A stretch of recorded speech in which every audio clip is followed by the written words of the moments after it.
Hello everyone, আমি মন্দিরা। তোমরা সবাই কেমন আছো? আশা করি অনেক ভালো আছো, আর আমিও অনেক ভালো আছি। তো আমি এসেছিলাম আমার মাসির বাড়ি বেড়াতে।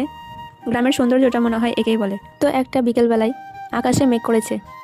আমি, আমার মাসি আর আমার মাসির মেয়ে মানে আমার দিদি, আমরা চলে গেছিলাম সবাই মিলে ধান গুছাতে। পরন্ত একটা বিকেলে সবাই মিলে তাড়াহুড়ো করে ধান গুছাচ্ছে। সবাই মিলেমিশে কাজ করার মজাটাই আলাদা। তার উপরে এই গ্রামের স্নিগ্ধ সৌন্দর্য এক আলাদাই শান্তি। আর আমাদের এখানে সারাক্ষণ গাড়ি হর্নের শব্দ, যাতায়াতের শব্দ, মানে একটা মাথা যন্ত্রণার করা একটা ব্যাপার। তার মানে এই না যে আমি আমার বাসস্থানকে অপমান করছি, আমার বাসস্থান খুব ভালো। কিন্তু গ্রামের এসব সৌন্দর্য দেখলেও একটা ভালো লাগে, একটা আলাদাই শান্তি পাওয়া যায়। তার উপর পরন্ত একটা বিকেল, মেঘলা আকাশ, সবাই মিলেমিশে ধান গুছাচ্ছে, মানে এক আলাদাই শান্তি। আর এত সুন্দর একটা স্নিগ্ধতা আছে এর মধ্যে। তার উপর ফুরফুর করে যে হাওয়াটা আসে না, একেবারে সোনায় সোহাগা। তারপর আমি আর আমার মাসির মেয়ে চলে গেলাম, মানে আমার দিদিকে নিয়ে চলে গেলাম একটু ঘুরতে। মানে এখান থেকে জাস্ট ভিউটা দেখো, অসাধারণ সুন্দর। আমি বলে অতটা বোঝাতে পারছি না, কিন্তু মানে আলাদাই শান্তি।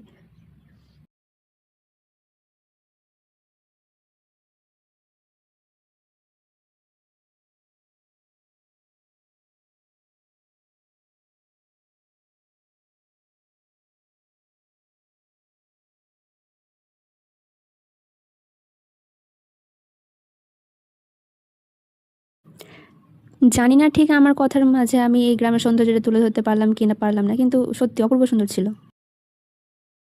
তো চলো, তোমাদের সাথে দেখা হবে নেক্সট কোনো ভিডিওতে। আজকের মতো টাটা, দেখা হবে পরে। Bye bye.